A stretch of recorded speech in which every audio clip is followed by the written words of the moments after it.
Hello and welcome to Schellenberger Field. Under the lights tonight for Lynchburg field hockey and their turn to take on each other as part of the 2020 Hornet Cup. I'm Joe Hutzler, the voice of the Hornets, riding solo with you tonight from atop Schellenberger Field. It feels good to be back out here, and hopefully it feels good and sounds good to you to have some action in the fall when we're supposed to watch these ladies take to the field and defend their ODAC title.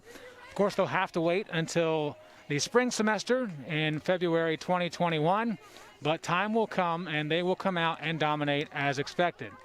Tonight, though, it is Team Red versus Team Gray. Now, of course, you say, well, Joe, the ladies I see are wearing black, and the ladies to the left of us are wearing white. So how do we know who is who? I got you covered. So the team on your screen wearing white is actually Team Gray, and the team in black is Team Red. So we'll do our best to stay current and not screw that up throughout the night. On Tuesday, I mentioned that for swimming, they were wearing black caps for Team Gray, and then literally 10 seconds later, I messed it up. So bear with us this evening, or with me, trying to decipher who is who in the moment. But nevertheless, the moment itself is what's so important about this week. It is an opportunity for our student athletes who have been here since the beginning of August. Got to remember that school started much earlier than usual at University of Lynchburg because they were not going to have fall break. We're going to go straight through till Thanksgiving. And because of that, had to start early, and therefore the athletes were here earlier, but no chance to play a season. However, they have been practicing. The NCAA gave all of our teams, fall, winter, and spring, with the exception of basketball, 114 days of practice time, essentially. So that's why we have all of our teams, all seasons, going after it this week for the Hornet Cup, the first ever, and, well, to be honest, hopefully we never have to do it again because we'll have legitimate ODAC and NCAA schedules starting in 2021, fall 2021, that is, next year. But tonight, an opportunity to showcase what they've learned in practice, a chance to see some new faces, some old faces, a team that is really experienced, and a shame that we can't see them fight the WNLs and the Shenandoahs of the world. Not yet, but tonight they'll go after one another, and all for a chance to help our overall standings, which right now, Team Gray leads Team Red 4-3. This is the first of two events tonight in the Hornet Cup. Men's lacrosse will follow at 9:30 p.m. here on Schellenberger Field and on LHSN. And we've got a lot more coming this weekend with track and field going, equestrian, women's soccer, baseball, women's lacrosse. They're all in action this weekend, and the majority of it, 90% of it, will be streamed live on LHSN.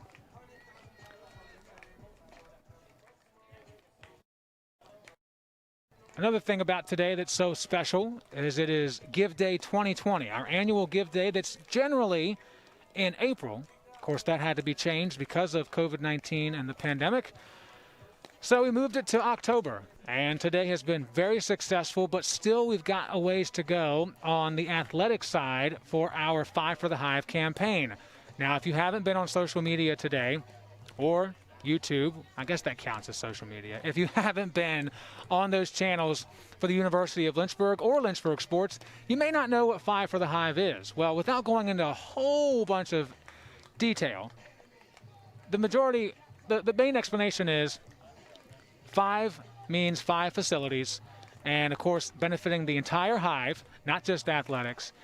Those facilities are seeking upgrades, and we are hoping that you, the listener, the viewer, if you haven't already, can contribute towards the goal of getting the necessary money for making those upgrades happen, and happen soon. President Allison Morrison-Shetler, she wants that video board at Schellenberger Field to be up, bam, come spring semester. So if we can reach our matching gift today from the Mary Morton Parsons Foundation, which is a matching gift of $75,000, we need about $15,000 more to get to that point overall in athletics. Then that scoreboard's going up. The new bleachers are going to go up in Turner Gymnasium on Wayne Prophet Court.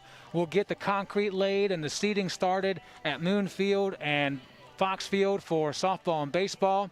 And we will also look into necessary upgrades, a brand new court and facility for our tennis program, which continues to excel year in and year out since Coach Johnson came here a few years ago. So that is the main initiative for athletics. But regardless, if you'd like to help out today with the Lynchburg Give Day, it's easy to do so up until midnight tonight. You can head over to www.lynchburg.edu/Give Day. And once you get there, you'll find drop downs to support whatever areas you'd like to support. And you say, well, Joe, what if I want to support my favorite team and give to the Hive? We've got you covered there as well. You can make a split gift on the Give Campus, the Give Day portal. And that way you can have money directly allocated towards your favorite team, and also the other half go to the Five for the Hive initiative. So we've done everything we can. Now it's your turn to help us reach our championship level goals. And the next one, of course, being Five for the Hive. So both teams still warming up.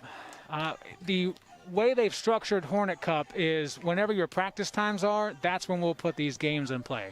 So they weren't used to getting practice started before 7 p.m., so therefore they started their warm-ups right around 7. So what we're going to do is we're going to take a break and relax, play some commercials, kind of get back into that LHSN groove, make sure everything's settled on the field, and we'll come back and get ready for the start of tonight's Hornet Cup action with Lynchburg Field Hockey. 4 10-minute quarters is what we've got coming your way in just a few moments.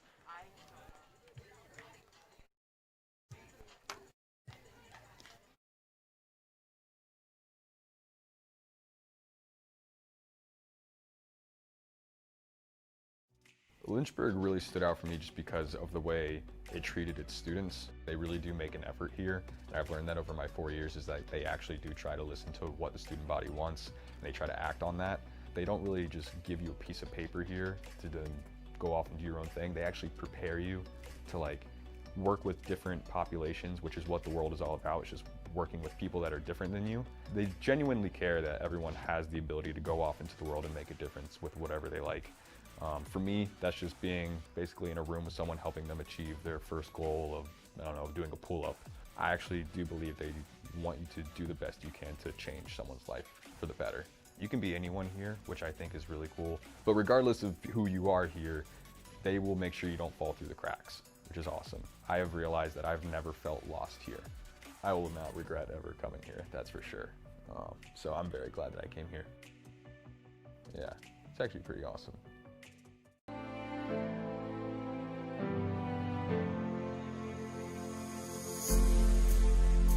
Five for the Hive will modernize each of our existing on-campus competition venues by updating seating and fan engagement opportunities. At Schellenberger Field and the Dr. Jack M. Toms track, we will install a new live video board that will transform the venue by providing instant replay, graphics, and full video playback opportunities, opening up endless possibilities for campus and fan engagement.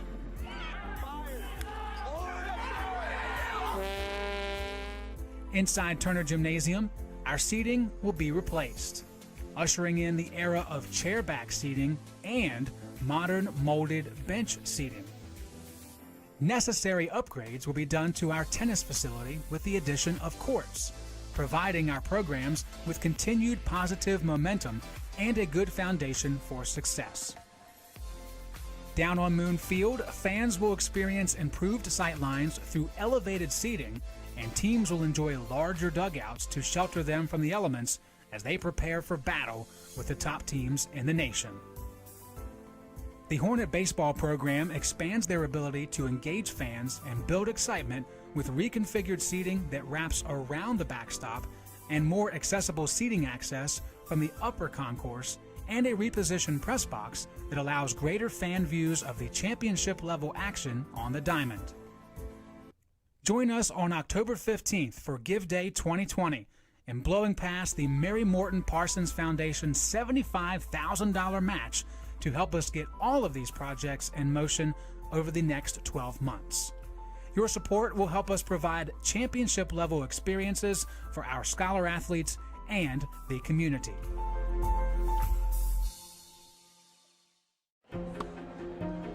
I was looking for a school that could provide me with the athletics, academics to pursue my career, a wind symphony to pursue my passion for music, and really have a nice general atmosphere. The professors here are really unique, their background and their passion for teaching. It's really a place where you can explore. Lynchburg gives you the opportunity to fail, but also get back up in that period of time and learn from your mistakes. I can make these mistakes within the school environment, but also with the support of other friends, and be ready for the real world when you graduate.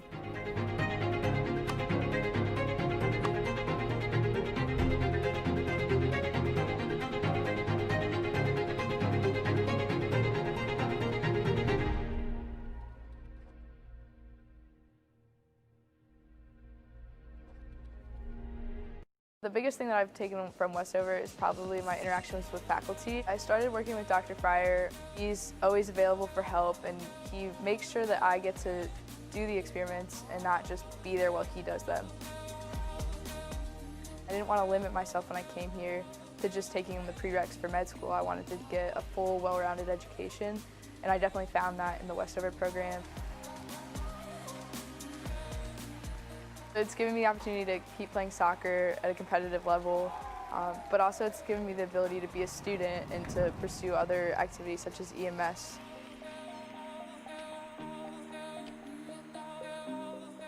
I 100% do Westover because it's not something they're going to regret, and it's going to be a lot of work, but so is everything else. It's just going to help build their education that they've already had and make them a better person for it.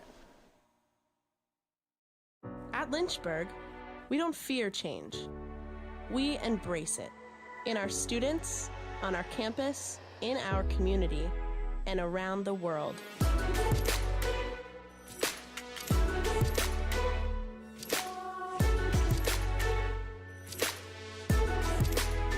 We're building on our legacy of always moving forward. It's the same place, with a new name.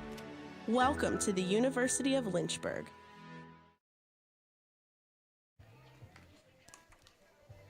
Welcome back to Schellenberger Field here on LHSN. Joe Hutzler with you tonight. And still warming up are our teams tonight. Team gray and white uniforms, team red and black uniforms. And just a really quick update from our Give Day numbers. Overall, the institution has received 1,661 donors, more donations perhaps, but donors, individuals, 1,661, and over $228,000 donated overall. In athletics, as of 6 p.m., we had over 1,000 donations total. So thank you if you have, and if you still want to, you can do that with the URL on your screen, www.lynchburg.edu/giveday. That's about all I can muster up in my brain to talk to you all about. So we're going to turn the crowd mic up and just showcase the ladies warming up, because we know that's what you want to see. You want to see them, not me. So here we go. This is for you.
My name is Brittany Coleman.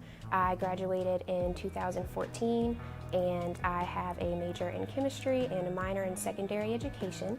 And I'm currently teaching chemistry and 7th grade science at a local combined school. Being able to have access to your professors pretty much anytime they're in their office is really helpful, especially in difficult science subjects. I love that I am able to teach a difficult subject to students who typically aren't going to perceive it as enjoyable.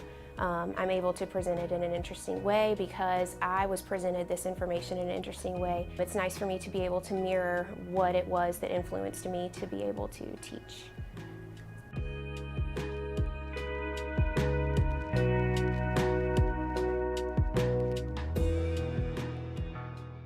My name is Jen Hyde. I graduated in 2018 and I got my major in philosophy, political science, and I minored in human services. And career-wise, right now I work at a residential treatment center for juveniles with sexually reactive behaviors. I would say the biggest advantage is definitely that it is a small campus. You know, you get to have that one-on-one with your professors. They're willing to help you out. They're going to get to know you more than just a student that they're teaching. You know, they really invest into your lives. Definitely use every resource that you can kind of get at Lynchburg. There's tons of mentors within the professors, the faculty, the staff here, your peers that are here. You have so many options that you can take. There's so many classes, you know, even if it's not within your major, if there's a class you're interested in, take it. Kind of explore your options because Lynchburg does have such a wide variety of different things that you can do. You know, be involved, become a well-rounded individual because Lynchburg sets up the support to where you can do that here.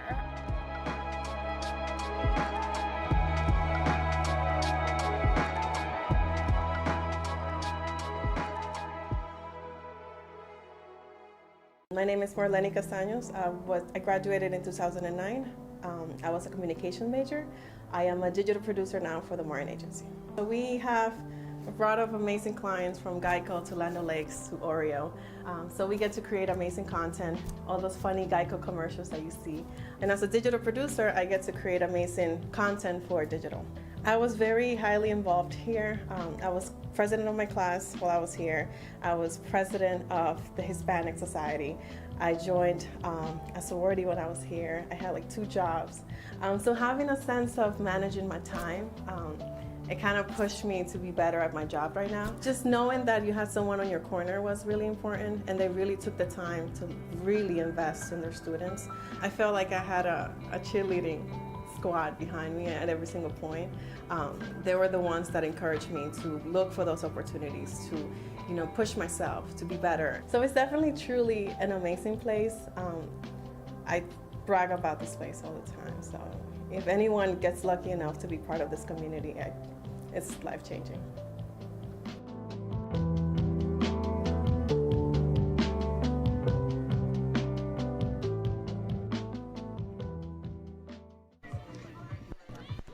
Welcome back, everyone, to University of Lynchburg, Schellenberger Field. That is the view from Westover Hall. And of course, we've talked about Give Day today because, of course, it's Give Day 2020. And gifts in the past have got us to that point of building that beautiful residence hall across from Schellenberger Field and giving our students and student athletes alike an opportunity at the best seat in the house for these events. They can't, or I shouldn't say can't, but it has been strongly advised not to come to the games and treat it as a normal sit down on the bleachers, sit down on the track moment, but they certainly are far enough away over there in the top of Westover Hall. So if you'd like to assist in the Five for the Hive campaign, or any team or any program that you want to give back to monetarily, it's really, really easy to do it. You actually saw it come up on the screen already. www.lynchburg.edu/giveday.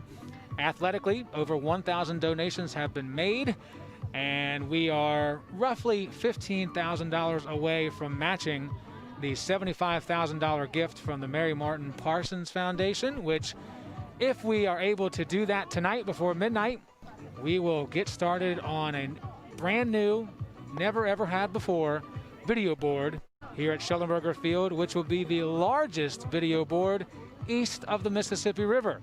We already know this. We've done our research. and we know that it will be something to behold when you come to campus, and not just for student athletes. We're thinking about the bigger picture, of course, and having movies played on Schellenberger Field using that system. Recently, we've had debates in the Dell. Well, we could do it right here. Super simple and easy.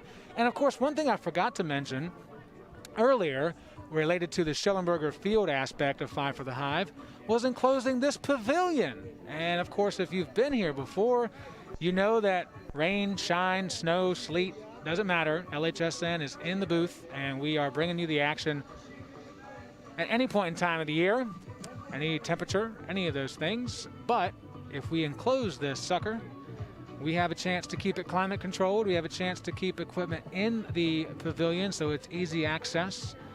And it would be a really, really big selling point on top of being able to work in a professional network environment and the only Division III school in ESPN3. Throw in a state-of-the-art pavilion studio setting, and we will have floods of students coming here to be a part of the Lynchburg Hornet Sports Network. Well, I'm happy to say that I think we're closer to an actual game about to get underway. We have been waiting for them to warm up, and they took about 30 minutes to do so. We're just shy of 7:30 p.m. here at University of Lynchburg on Schellenberger Field. And we have 4 10-minute quarters set for you tonight. I was not told if there will be a halftime. I assume there will be breaks in between. You got to talk about strategy, as the teams are doing right now. There's Noah Den Hartog. I'm going to really have to just go the American way, Den Hartog, and not put the in there as you're supposed to, because I won't do it right 90% of the time. Plus, he's my roommate. If he wants to give me crap, he can do it later. But he is coaching Team Red, which is wearing black. Coach Steele, the legend, the living legend herself. She's there to the right of your screen, or left of your screen. Well, she's got the advantage of experience, and she's got the advantage of speed on her side. Taking a look at this roster. Jackie Laro's on there. Emily Dudley's on there. Emma Strauss is on there. Really heavy hitters towards the top of that list. This is going to be a very, very, very good game of field hockey. And you got to give the early edge to the lady that's won 20 ODAC championships. She's been to the Elite Eight in the Sweet 16 of the NCAA tournament, most recently in the last 2 seasons. So I give her the edge to start. But myself and Sports Information Director Mark Robertson all week have chosen sides. He chose Team Gray before this all began last week with tennis. I chose Team Red. So there is a bias tonight. In the end, if Team Red can get it done, I'll be a happy man. But at the end of the day, if we're being honest, all the way around, we just want to have some action, some competitive spirit being put forth on Schellenberger Field, goals being scored, and just skill being shown by some terrific, terrific athletes.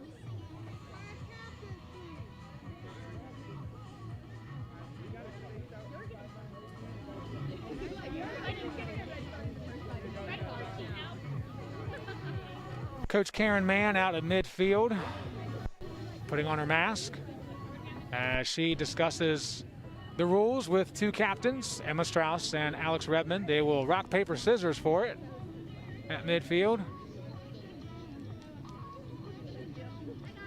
Redmond got the first go. Now it's still tied, and it's going to be Team Red who wins the toss, wins the rock, paper, scissors. There was some confusion.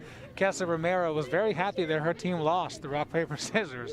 Not sure that she understood that Redmond and company will have the opportunity to decide which way they go first and who has the ball first. There's that sound, the all familiar build-up to a field hockey match from the loudspeakers at Schellenberger Field. The loud screams of excitement. 10 minutes on the board, and the first quarter is about to get underway. Anybody else giddy? I'm giddy. I was really dragging there for about 10 minutes, but ready to go now. Laurel Nix is ready to go in goal for Team Red. And Brooke Highland gets us started with that first pass. So here we go. Team Red wearing black, Team Gray wearing white. 10-minute quarters. Overall standings lead in the Hornet Cup sees Team Gray leading right now 4-3 with plenty of games remaining on the schedule.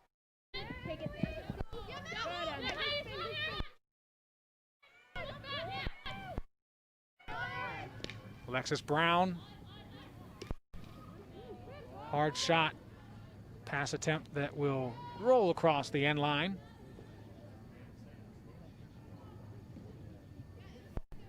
I need to tilt up too. I got too much.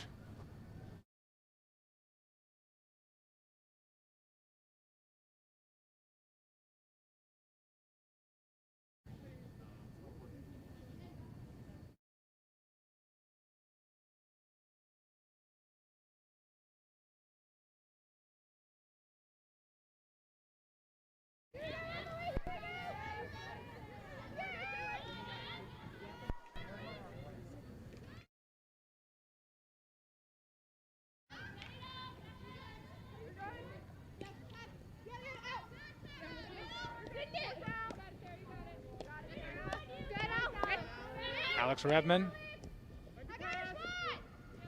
into the teeth of that Gray defense and gets the ball through. Brooke Highland had an opportunity. Good job by the last line of defense for Team Gray. That was Taylor Green back there.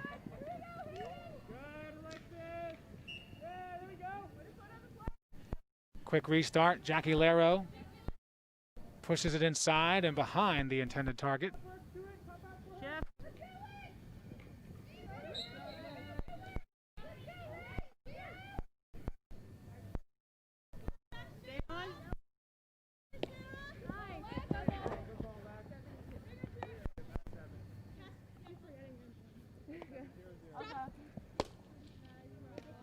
Riley Cameron, excellent pass to the middle. Dudley scoops it up, and it will roll across the end line, not touched by anyone. So a defensive hit coming for Team Red. 2.5 minutes played in the first quarter.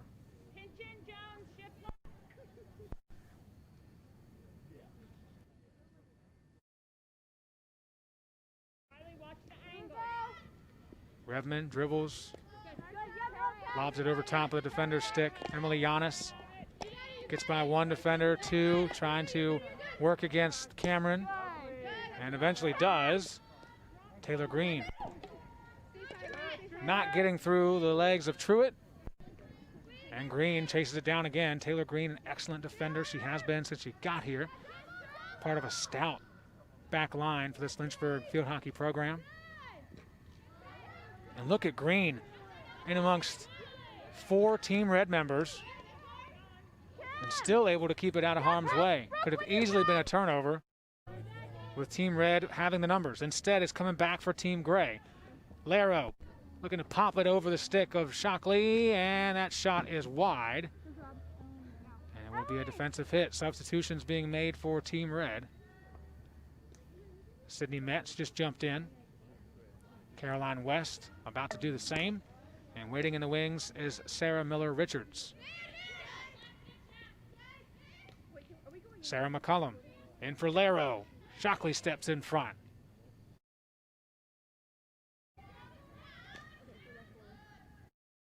Excellent block by Taylor Jones. He'll stay on this end. Deep in Team Red territory.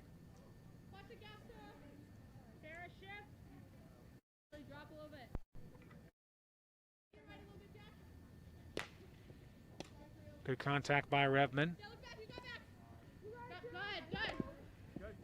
McCullum being hassled by West, and it's Team Red prevailing on the whistle.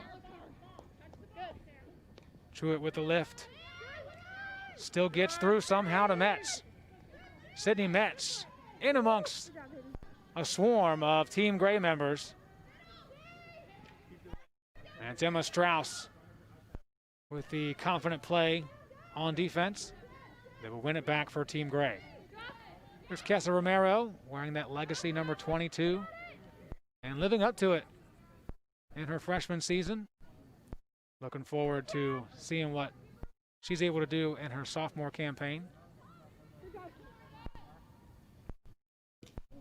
I think we're all looking forward to any campaign come 2021.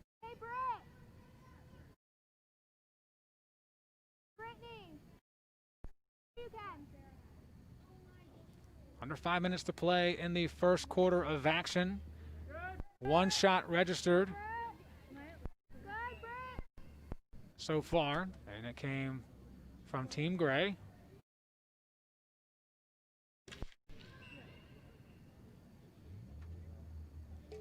Nothing on goal yet. Boatwright and Nix still awaiting an opportunity to make a play.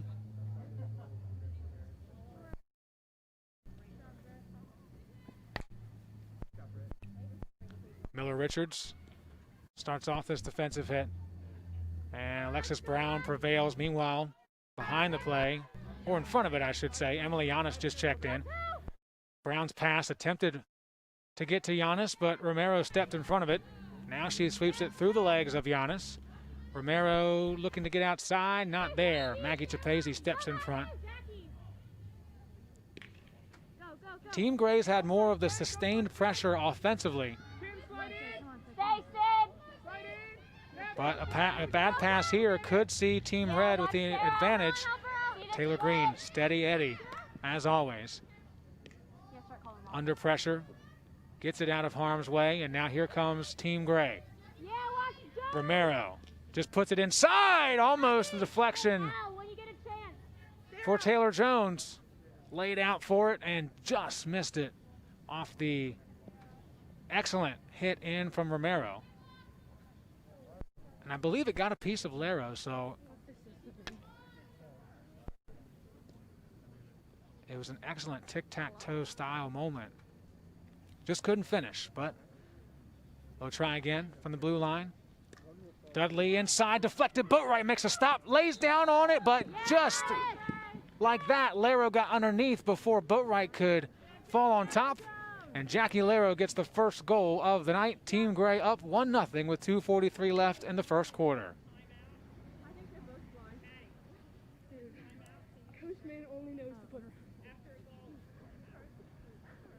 Raise your hand if you had Jackie Lero scoring the first goal.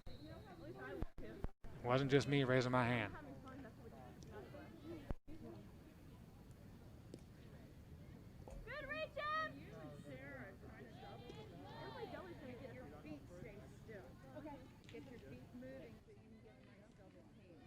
So Team Gray with 4 shots. Their fourth one tags the board and puts Team Gray up by 1. And here they go again on offense. It's Dudley dribbling it in. Turns the wrist and sends it inside looking for Lero. Shockley got there first and cleared it. Emily Giannis trying to push it up toward midfield. She'll do so with Highland picking it up there. Brooke Highland somehow able to dribble it past the stick of Taylor Green. But Riley Cameron is there, playing it tough on Brittany Clayball. Great battle on that far sideline. Coach Mann blows the whistle, says it is Team Gray's possession. Romero just goes deep, and Boatwright will say, after you, ball, after you. Kaylee Truitt, Sydney Metz back in for Team Red. Seen a lot more substitutions from Coach Noah and Team Red. A stalemate, and Team Red's got the numbers. 4-on-3 coming back right to left. Metz gets it from West. And then Metz not able to hang on to it. Taylor Green pokes it away. And now it's Team Gray on the offensive. Nice ball down the near sideline. And it stayed in.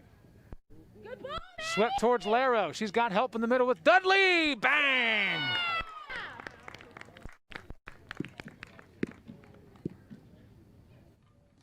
Well placed all the way around.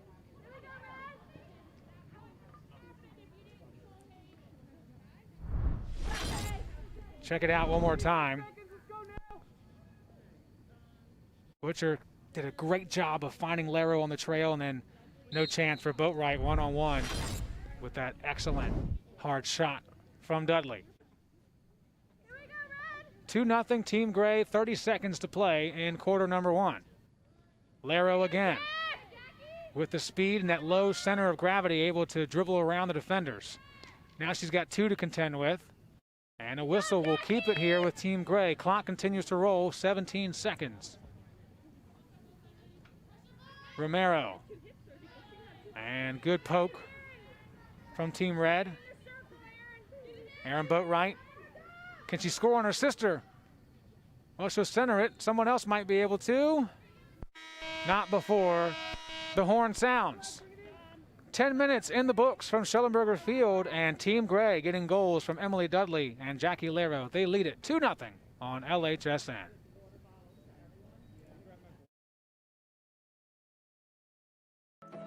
A lot of people go to the universities to find something to be a part of while getting their education.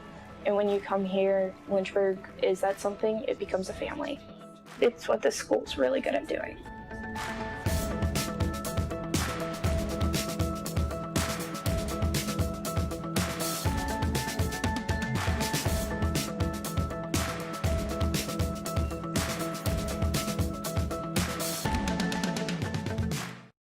At Lynchburg, we don't fear change.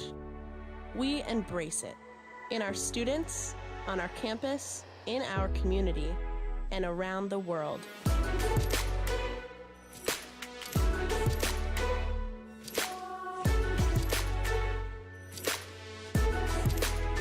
We're building on our legacy of always moving forward. It's the same place with a new name. Welcome to the University of Lynchburg.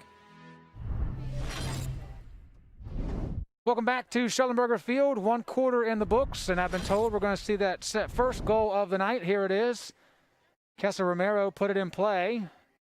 And eventually, you see Boatwright went after it, and Laro just got there in the nick of time for Team Gray to pot the first goal of the night. And then shortly, less than 3 minutes later, Emily Dudley made it a 2-0 game for Team Gray. Shots look like this: 5 for Team Gray, 0 for Team Red, and 1 save right now credited to Laurel Nix of Team Red. Team Gray, I beg your pardon. Team Gray. I knew that. So again, Team Gray is in white, Team Red is in black. Coach Noah wearing the red shorts to try to help out, maybe even help his team know which color they're supposed to be representing. The red gaiter around his neck, and he's looking intense. He's got to work on some adjustments. In that first quarter, it was a lot of Team Gray pushing. Our cameras were facing the right side of the field a lot.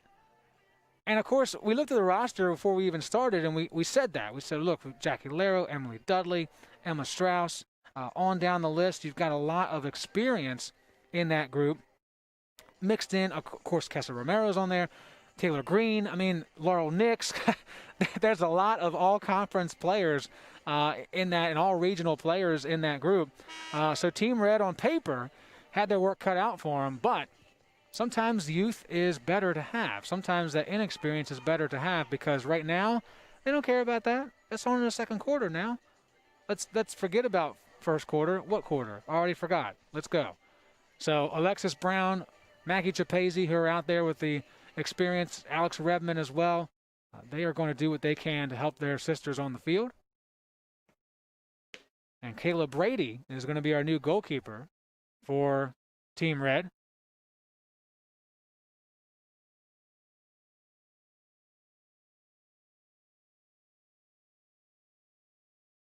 Team Red will start us off.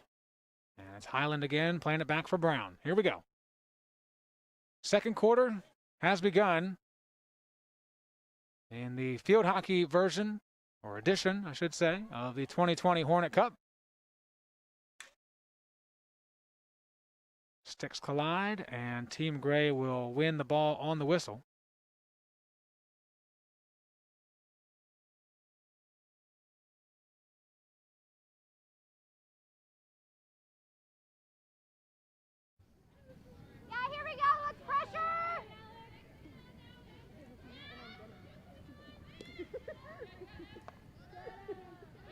Good work by Strauss stepping in front of that pass. Connects here with Aaron Boatwright. Near side now. That's Martha Chapese, Maggie's sister.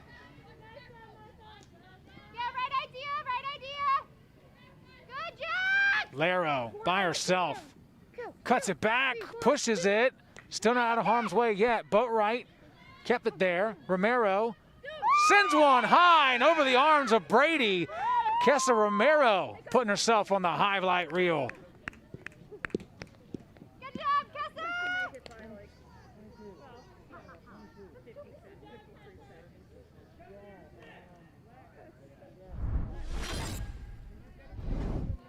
Kessa, you got us. Good job, Kessa! Woo! So Team Gray, 1 minute and 10 seconds into the second quarter, extend their lead to 3. That was a pretty shot, pretty reverse. Good, Emma!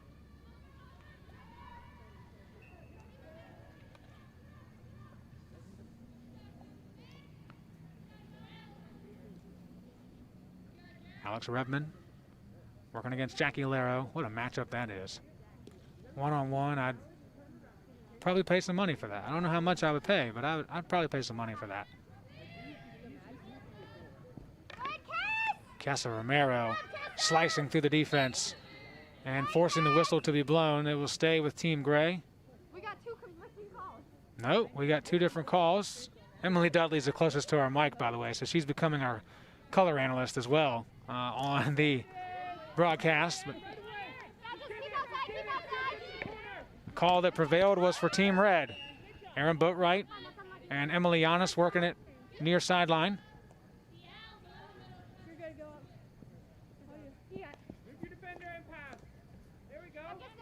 Giannis, nice look, finds Maggie Chapese. Nix lays out, stops it for a moment. Still loose inside the scoring area and now chipped away off the stick of Taylor Green. What a huge play by Laurel Nix and goal for Team Red. And that's more of what we've come to expect over her previous 3 seasons with Lynchburg field hockey. That's how I feel.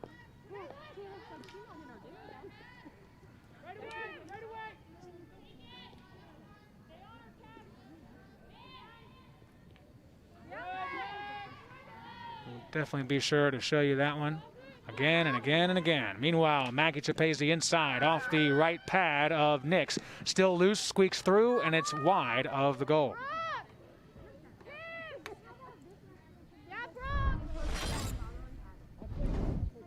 Taking a look at the replay. Just phenomenal stuff from Laurel Nix.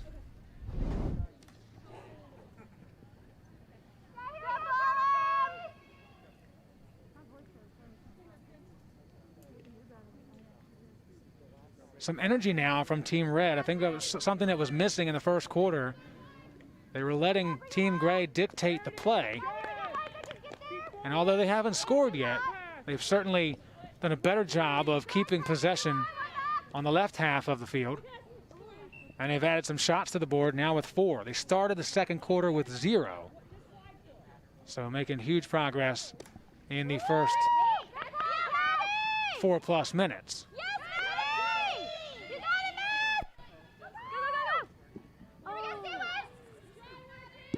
And a good job by Caleb Brady stepping out. Maddie Butcher right there. First year with the program. Goal's a goal, right? Even if it's in the Hornet Cup, not in a game against Roanoke. And I believe it's coming her way. Meanwhile, that is McCullum giving it to Boatwright. Aaron Boatwright allows 2 defenders to come at her, then gets it away. Martha Chapese, her pass, knocked away by Clayball. And the official blows the whistle, keeping it here with Team Gray. We have not seen a corner yet. Now the ball's in the scoring area, and we still won't.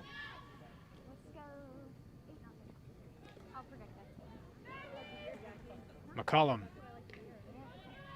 Heavy task working against Redmond. And able to stay right there with her, pestering her the whole time. Japese went for pushing it and gets a whistle. Helping Team Red out. Boatwright got enough to deflect it away. The pass intended for Truitt. Emma Strauss making quick work of two defenders. It'll stay with Red now, but Strauss did a good job to dribble away from the middle. Take more time off the clock. 4:05 to go in the first half.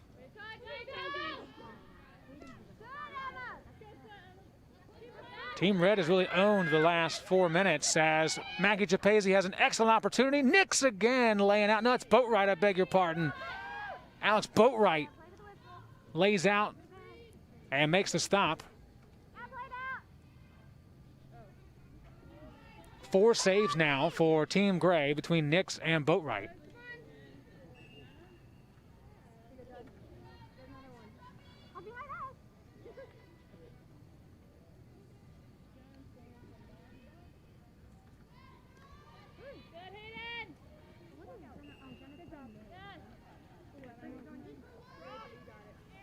Substitutions being made.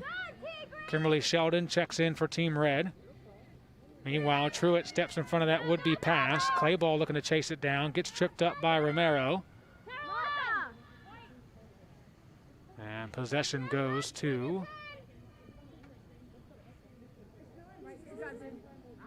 Team Gray. More changes being made. Taylor Jones checks in for Team Gray. Now Brooke Highland is in for Team Red. Taylor Green has help near side, finds Strauss. Strauss sends a hard shot to midfield.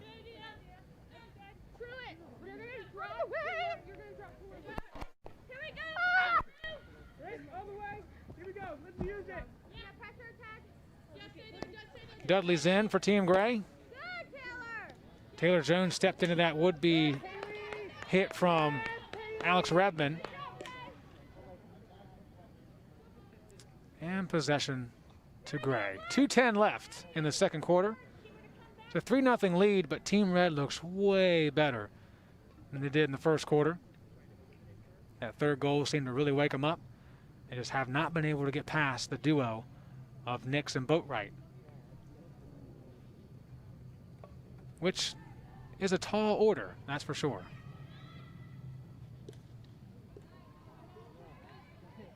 Good look there to Clayball. Clayball's got quick speed. Good pass to Highland. And an opportunity for Metz. The whistle will bring it back.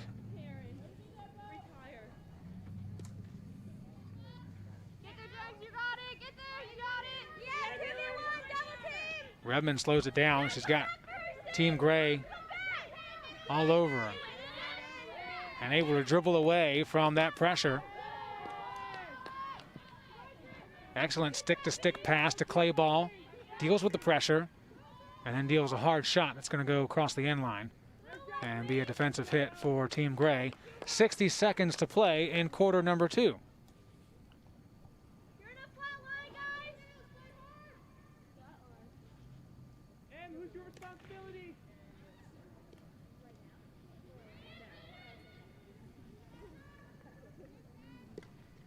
Shockley steps into that. Good chance here through the middle. Highland has some help outside. That's Kimberly Sheldon. Sheldon deep in the corner. And a nice job by Sarah McCullum to kind of be in the right spot at the right time in case that ball wasn't cleanly played by Sheldon and slowed down the momentum. 20 seconds left. Team Red looking to get one past Boatwright. Giannis looking for the jab, missed it from Strauss. 5 seconds to go, and looks like through 2 quarters, we'll have ourselves a 3-0 game in favor of Team Gray. 1 goal scored in the second quarter off the stick of Kessa Romero, but Team Red shooting 5 shots total on the board after having none in the first quarter means we've got a heck of a second half coming. I have no idea how long of a break they're going to take, but when they are ready, we will be back right here on LHSN.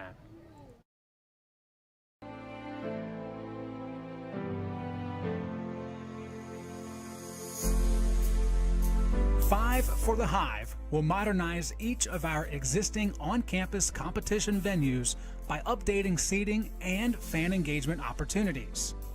At Schellenberger Field and the Dr. Jack M. Toms track, we will install a new live video board that will transform the venue by providing instant replay, graphics, and full video playback opportunities, opening up endless possibilities for campus and fan engagement.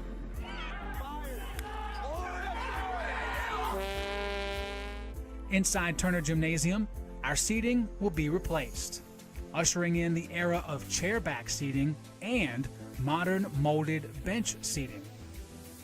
Necessary upgrades will be done to our tennis facility with the addition of courts, providing our programs with continued positive momentum and a good foundation for success. Down on Moon Field, fans will experience improved sightlines through elevated seating, and teams will enjoy larger dugouts to shelter them from the elements as they prepare for battle with the top teams in the nation. The Hornet baseball program expands their ability to engage fans and build excitement with reconfigured seating that wraps around the backstop and more accessible seating access from the upper concourse and a repositioned press box that allows greater fan views of the championship-level action on the diamond. Join us on October 15th for Give Day 2020 and blowing past the Mary Morton Parsons Foundation $75,000 match to help us get all of these projects in motion over the next 12 months. Your support will help us provide championship-level experiences for our scholar athletes and the community.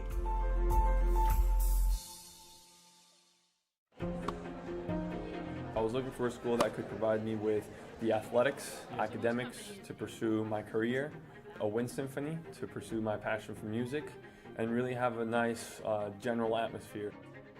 The professors here are really unique, their background and their passion for teaching.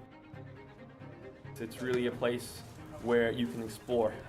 Lynchburg gives you the opportunity to fail, but also get back up in that period of time and learn from your mistakes. I can make these mistakes within the school environment, but also with the support of other friends, and be ready for the real world when you graduate.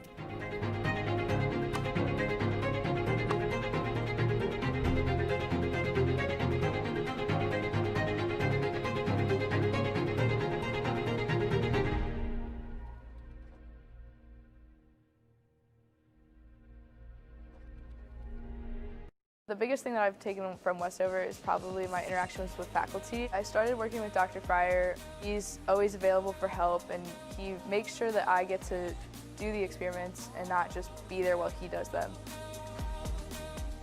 I didn't want to limit myself when I came here to just taking the prereqs for med school. I wanted to get a full, well-rounded education, and I definitely found that in the Westover program.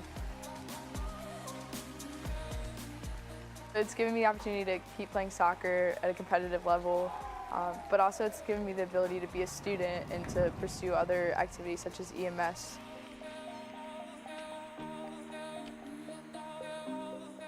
I 100% do Westover because it's not something they're going to regret, and it's going to be a lot of work, but so is everything else. It's just going to help build their education that they've already had and make them a better person for it.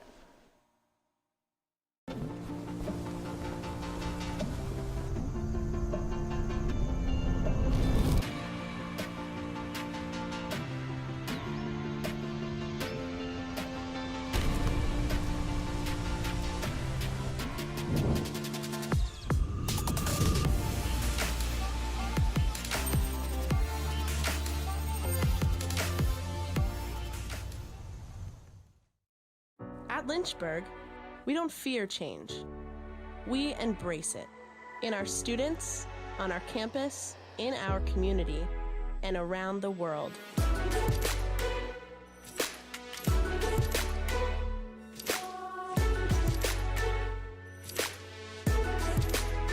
We're building on our legacy of always moving forward, It's the same place with a new name.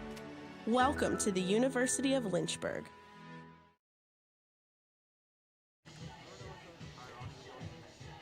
Welcome back to University of Lynchburg. Once again, a chance to check out the perch on Westover Hall Residence Hall. And we've got plenty of fellow student athletes checking out the field hockey game tonight, which is at halftime right now. A 3-0 lead for Team Gray. Let's show you some of those goals and some of those saves from the first half of play. And we've got our first one from Jackie Laro. She got us started in that first quarter, pushing that one past Alex Boatwright. And then less than 2 minutes later, it's Emily Dudley after an excellent dish from the sideline. Top of the key, bang, and 2-0 heading into the second quarter of play. Kessa Romero decided to get involved as well, but here we go.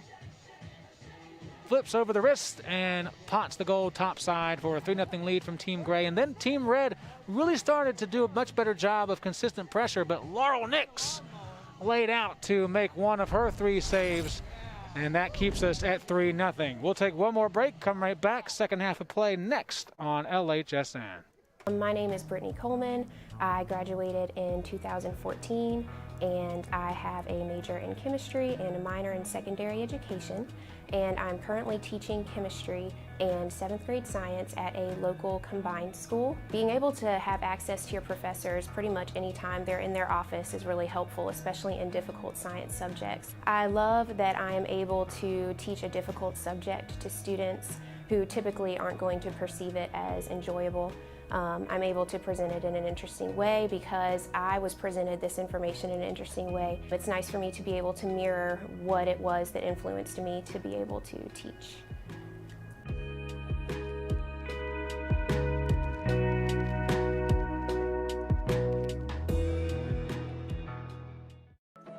A lot of people go to the universities to find something to be a part of while getting their education. And when you come here, Lynchburg is that something, it becomes a family. It's what the school's really good at doing.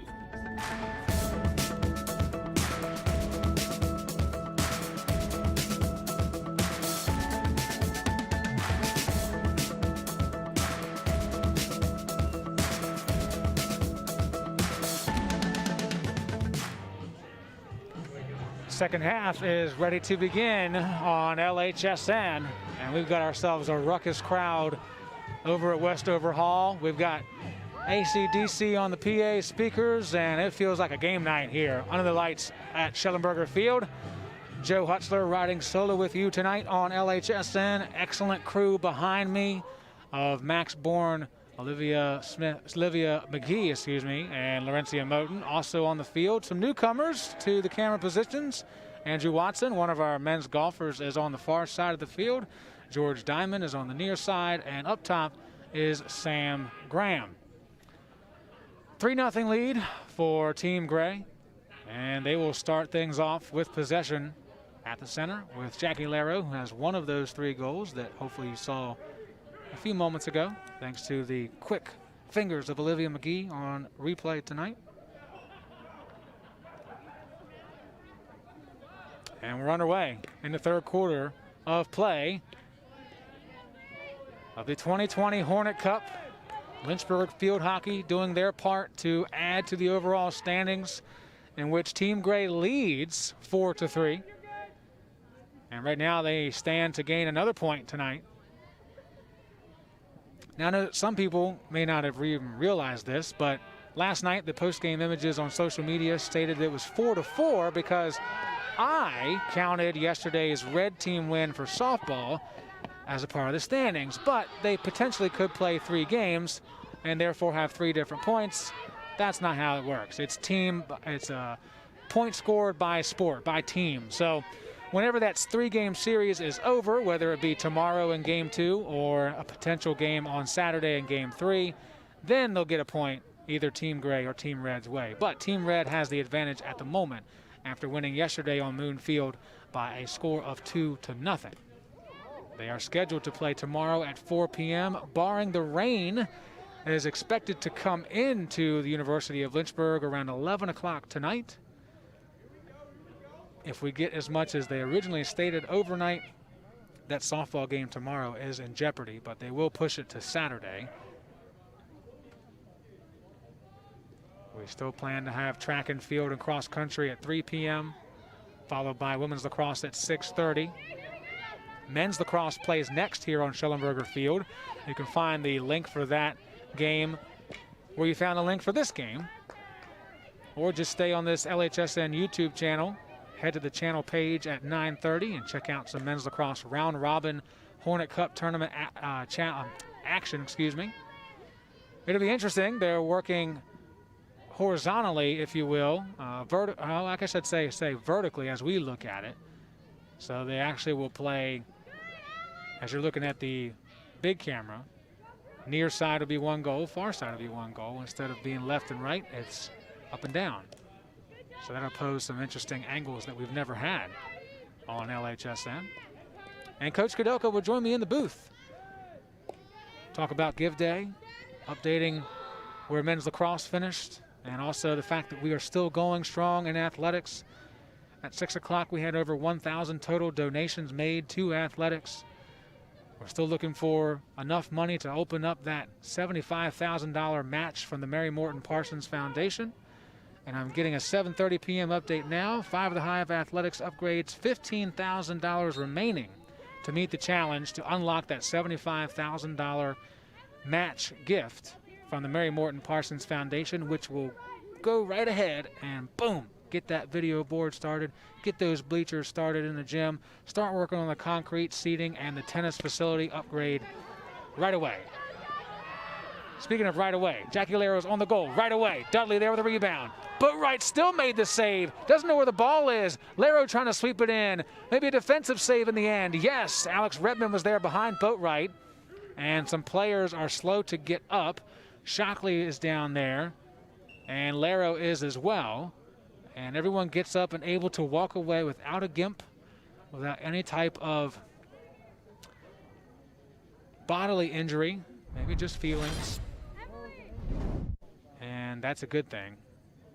Of course, we love that we can compete, but certainly there's always a risk when you do so. But all of these athletes know that it's worth it tonight. Chance to play an actual game. Clock stopped at 6:26 to go in the third quarter.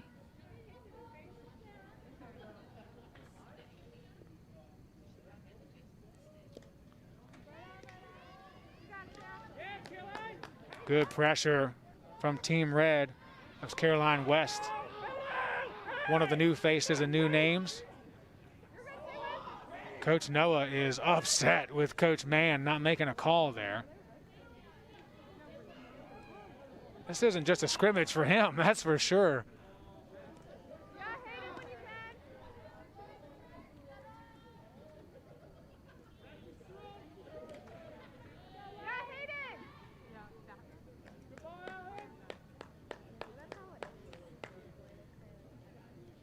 Nine shots to 5 advantage for Team Gray, and each team has 4 saves total. Team Red has used Laurel Nix and Alex Boatwright at times. Now Team Gray has Laurel Nix. Team Red has Boatwright. We've already seen her in action making 2 saves. Well, they gave her 1 save. And now there's a chance to maybe make another, but an excellent job by Redmond to get that one away from Laro. No opportunity for a shot.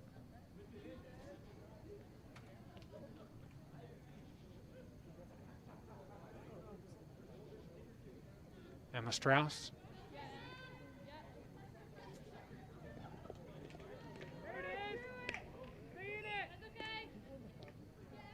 Whistle keeps it here with Team Gray.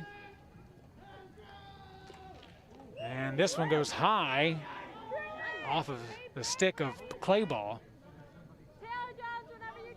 I was told the reason Laro got up so slowly was that a stick caught her in the face. So for good reason that she was not feeling good after that last scoring chance for her. But she's overcome it.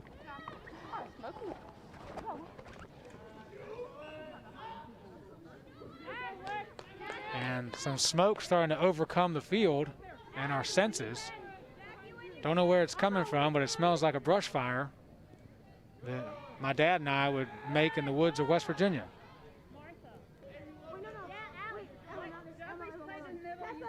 Certainly shouldn't be any brush fires on campus. And hopefully it's not something larger.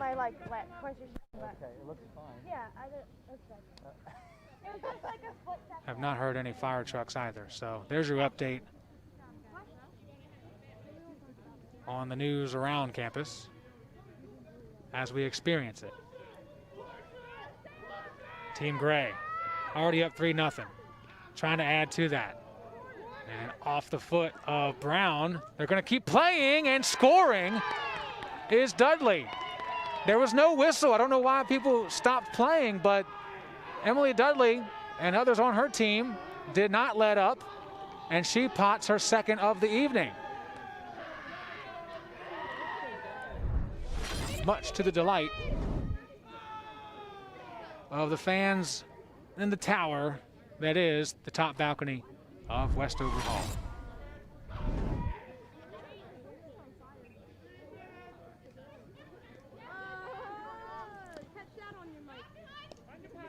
.320 remaining in the third quarter. And it's all Team Gray right now. Top heavy scoring from those you'd expect: Jackie Laro, Emily Dudley, and Kessa Romero. Definitely messed. Somehow got my. Didn't open my mouth enough. Kessa Romero. It's been a long day, folks. Maggie Chapese telling her to go, but she doesn't have any help to go. Now she's got some friends in the middle, so she'll send it there. Aaron Boatwright knocked it down, though, and no chance for Team Red. They were not able to continue the momentum they were building in the second quarter during that 7-minute halftime period. And Team Gray happily accepting the role of the benefactors.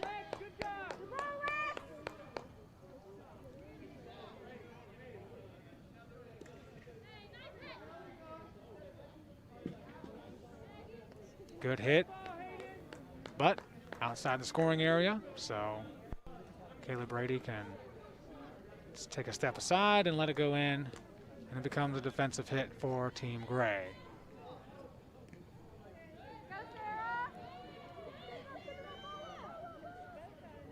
Great speed coming up on the outside. Opportunity, knocking. And this one's chipped high and wide off the stick of Dudley, looking for the hat trick.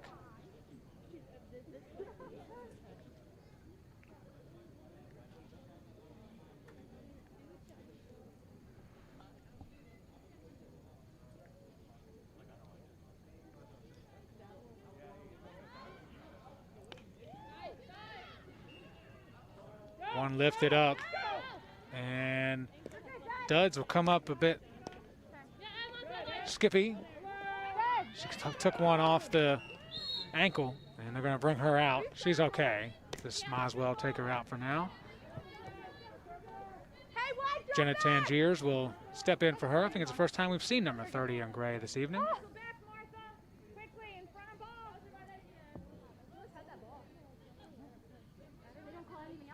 Clock still rolling, 1:12 to go in the third quarter of play. 10-5 shots advantage for Team Gray. Each team with still having 4 saves on the board. And the most important stat, Team Gray dominating 4-0. Brown looking for a chip.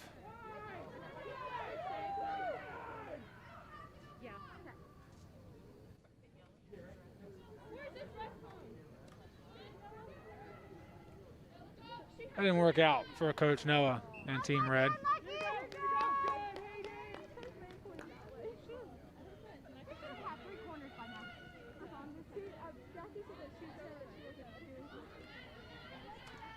"20 seconds to go. And nobody gave Coach Noah the memo about the Hornet Cup not being for the championship, and he is not going to accept anything less. Make the right calls. Let's do better, Team Red. Well, they've got 10 more minutes to do just that. As the horn sounds, and the third quarter ends with Team Gray adding another tally to the score. They lead it by 4 on LHSN. Lynchburg really stood out for me just because of the way it treated its students. They really do make an effort here, and I've learned that over my 4 years is that they actually do try to listen to what the student body wants, and they try to act on that. They don't really just give you a piece of paper here to then go off and do your own thing. They actually prepare you to like work with different populations, which is what the world is all about. It's just working with people that are different than you. They genuinely care that everyone has the ability to go off into the world and make a difference with whatever they like. For me, that's just being basically in a room with someone helping them achieve their first goal of, I don't know, doing a pull-up. I actually do believe they want you to do the best you can to change someone's life for the better. You can be anyone here, which I think is really cool. But regardless of who you are here, they will make sure you don't fall through the cracks, which is awesome. I have realized that I've never felt lost here. I will not regret ever coming here, that's for sure. So I'm very glad that I came here. Yeah, it's actually pretty awesome.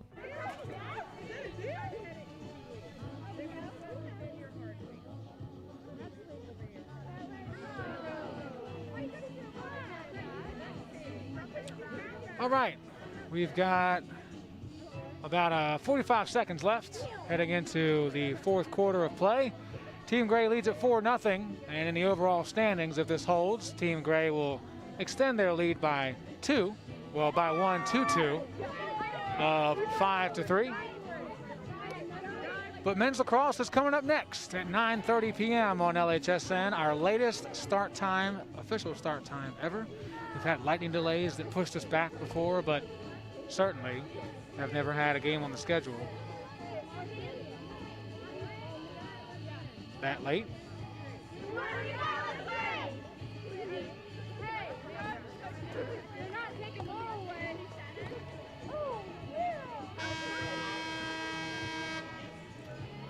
Dancing Queen playing over the PA speakers, and Team Gray dancing all over the field because they are dominating. 10-5 shots advantage, 4-0 goal advantage, and 10 minutes for Team Red, wearing black, to make this a game and make Coach Noah a little bit happier. Man, it's a good thing I'm not coming home till late. He'll already be asleep. Maybe. Maybe.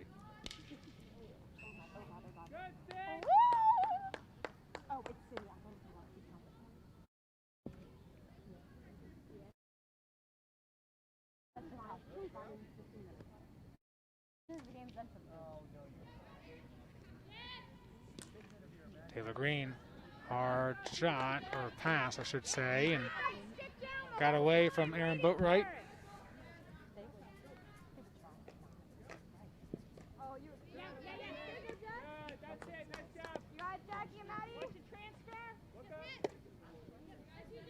Kind of topped that hit, did Shockley. Didn't get all of it she wanted to.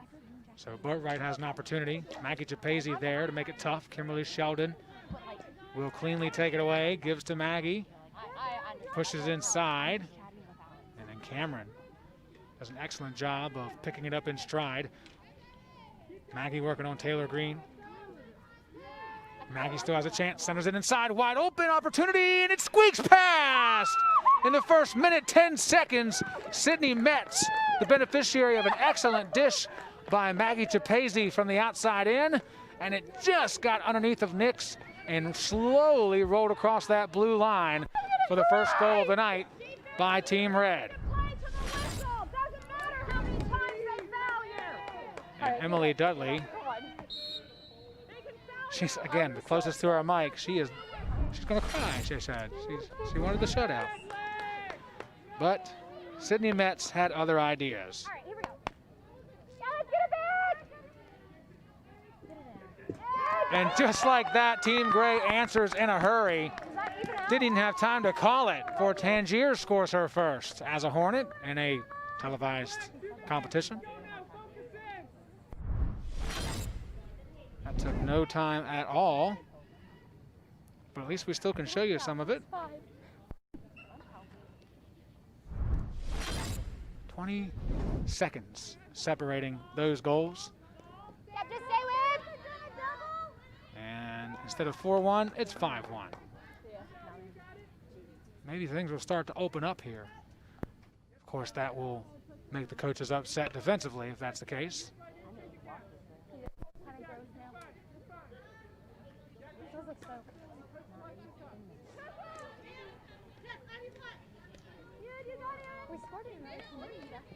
Kessa Romero slams on the brakes, pulls it back away from Alexis Brown. Now they head to Lero. Jackie Lero's got two options. Instead, she'll take it herself, not pass it off. Now she'll center it across, and it's kicked away by Brady. Embarrassments of riches there for Lero. Which way to go with it? She decided to go outside, let the teammate outside go in. Brady was ready for it. Now they'll try it again, up over the stick of Shockley, and Sheldon will pick it up here. Connects with Maggie Chapese. Maggie's pass stopped by Taylor Green.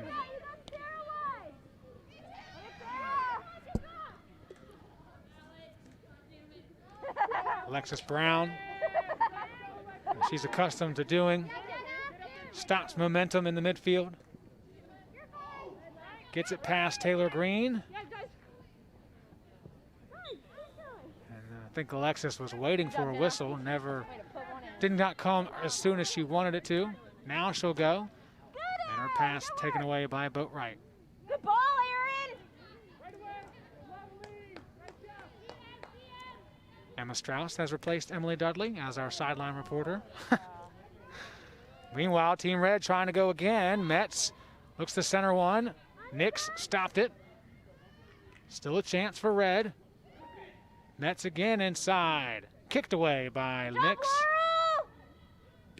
And then swept deep out of harm's way by Emily Dudley.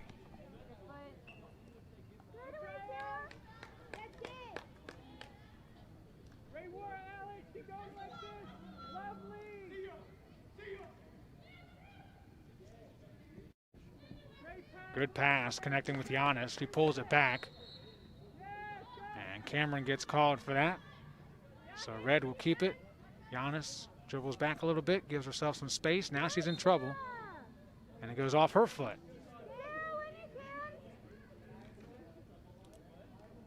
Good ball, Riley.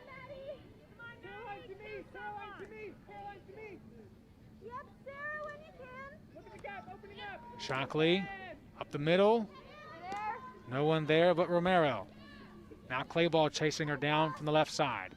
Romero tries to pull it back to the middle. Twists her wrist, nice deflection, and it just misses wide. Brady was tight roping it, doing everything she could to keep it from going past. And everything she could was good enough to keep it 5-1 with 5:05 to go in the fourth and final quarter from Schellenberger Field, the inter-squad Hornet Cup match for Lynchburg field hockey. Here you go, Tay. Good ball.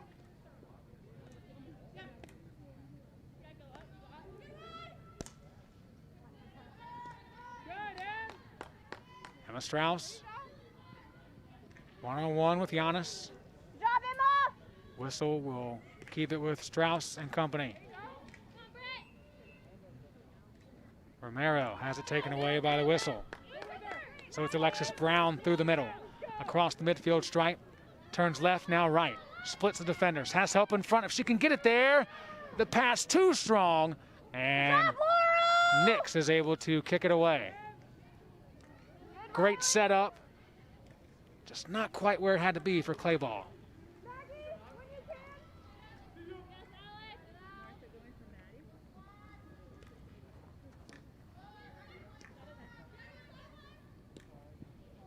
Cameron's pass picked off by Brown because she kept coming after it. Lero stopped and waited for it. Brown took advantage of the moment. Aaron Boatwright whistled for the infraction. 3:45 to go.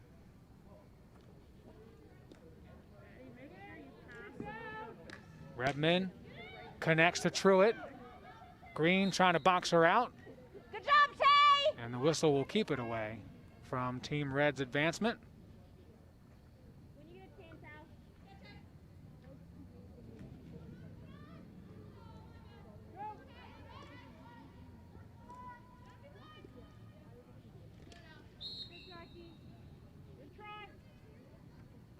Both officials agreed that time that it is Team Red ball. Deflected through, still playable. Maggie Chapese had an opportunity. Nix laid out and kept it from becoming a goal. Once again, luckily Nix was paying attention. It seemed like everyone else on her team just got lost in space. But Nix was there and denied Maggie Chapese an opportunity. And for Chapese, it would have been a 2-point night.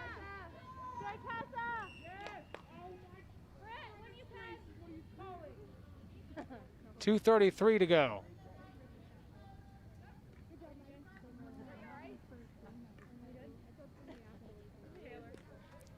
Team Red has played much better in the second and fourth quarters tonight compared to coming out of warm-ups into the first, coming out of halftime rest into the third. I don't know if there's anything to that. I'm just trying to make it sound like a real broadcast. I don't know. Just doing what I can.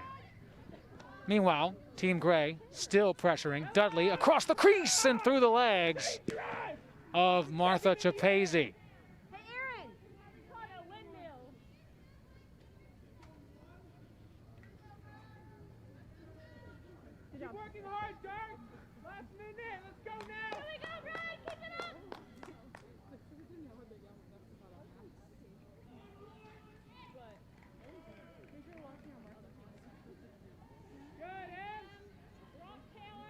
.90 seconds remaining in the contest.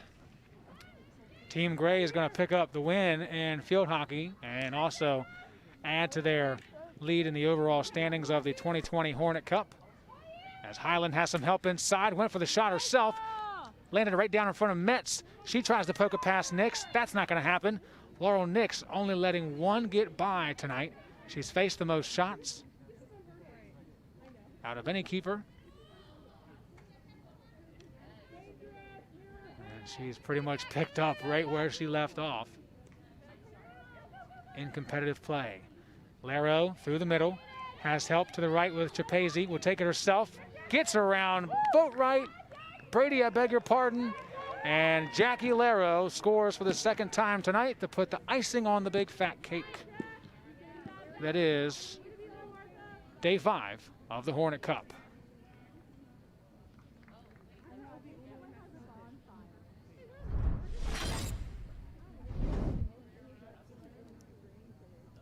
One-on-one with Jackie Laro is not where you want to be if you're playing defense. And she shows you why right there. Putting things away comfortably. 6-1 the final. Well, possibly the final. 30 seconds to go. Clock is rolling. 15 shots for Team Gray tonight. 11 for Team Red, who had 0 after the first quarter. Again, they really woke up after that first 10 minutes. But in the end, the deed was done already for Team Gray, who had a 2-goal advantage then and led 3-0 in the first 2 minutes of the second quarter and kept the pedal to the metal. As the horn sounds, and the Hive has spoken.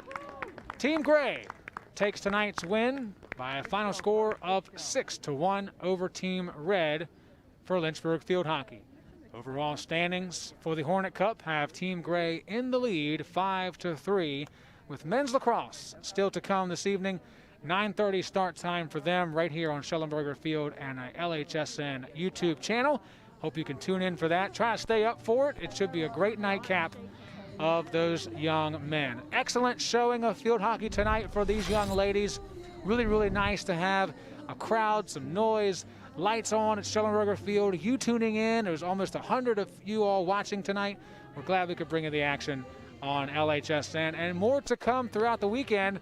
For the full schedule of the Hornet Cup, head over to lynchburgsports.com. Until next time, I'm Joe Hutzler reminding you it's a great day to be a Hornet, and we are one nation.